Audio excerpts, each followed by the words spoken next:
Photoshop, c'est comme un studio d'art numérique. C'est un outil puissant qui permet de transformer des idées en réalité visuelle. C'est un endroit où vous pouvez créer et modifier des images avec une précision incroyable. Que vous soyez débutant ou expert, Photoshop offre des possibilités infinies. Beaucoup de gens utilisent Photoshop, des photographes aux designers, en passant par les artistes numériques. Chacun trouve son utilité dans cet outil polyvalent. Vous pouvez l'utiliser pour faire plein de choses, des affiches accrocheuses, des designs de sites web interactifs et même des couvertures de livres captivantes. Dans ce guide, on va se concentrer sur la création d'une couverture. Vous apprendrez à partir de zéro. On va explorer les parties principales de Photoshop, comme les menus et les options. Et vous allez découvrir les outils à utiliser, comme le pinceau, la gomme et bien d'autres. Préparez-vous à libérer votre créativité et à donner vie à vos idées avec Photoshop. Quand vous ouvrez Photoshop, vous allez voir différentes sections. À gauche, c'est la barre d'outils. Elle contient tous les outils dont vous avez besoin, comme les pinceaux et les gommes. Voyez ça comme votre boîte à outils d'artiste. En haut, c'est la barre d'options. Elle change en fonction de l'outil que vous sélectionnez. C'est comme ajuster la taille ou la couleur de votre pinceau. À droite, ce sont les panneaux. Ces panneaux vous aident à contrôler votre image, comme ajuster la luminosité. Parlons de quelques outils importants dans Photoshop qui sont essentiels pour tout designer.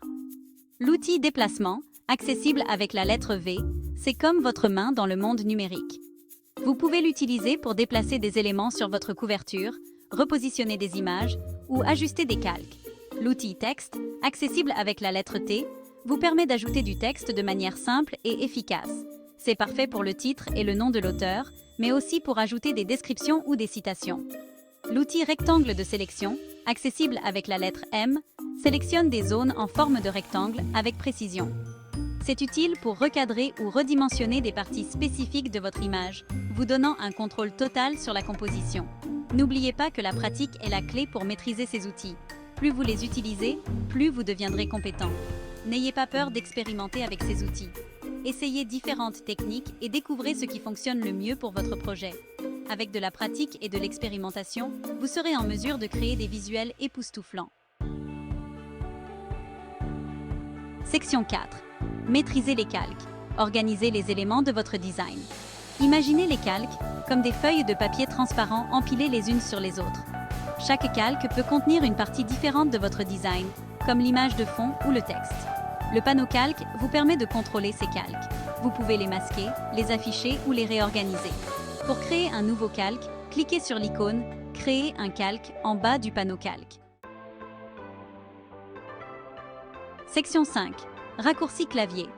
Accélérez votre flux de travail. Les raccourcis clavier sont des outils puissants qui peuvent transformer votre manière de travailler. Les raccourcis clavier font gagner du temps. Ils permettent d'exécuter des commandes rapidement sans avoir à naviguer dans les menus. Par exemple, appuyer sur CTRL+T sous Windows ou COMMANDE+T sur Mac vous permet de redimensionner ou de faire pivoter une image en un instant. Ce raccourci est particulièrement utile lorsque vous travaillez sur des projets complexes nécessitant des ajustements fréquents. De même, CTRL+Z sous Windows ou COMMANDE+Z sur Mac est votre bouton « Annuler ». Ce raccourci vous permet de revenir en arrière et de corriger des erreurs rapidement, ce qui est essentiel pour maintenir un flux de travail fluide. Apprenez ces raccourcis progressivement, en les intégrant à votre routine quotidienne. Au fur et à mesure que vous pratiquez, vous les utiliserez sans même y penser. Vous constaterez que votre efficacité augmente de manière significative. Cela rendra votre processus de conception beaucoup plus rapide. En maîtrisant ces raccourcis, vous gagnerez non seulement du temps, mais vous améliorerez également la qualité de votre travail en réduisant les interruptions et en maintenant votre concentration. Section 6. Conclusion. La pratique mène à la perfection. Vous avez découvert l'interface, les outils et les calques.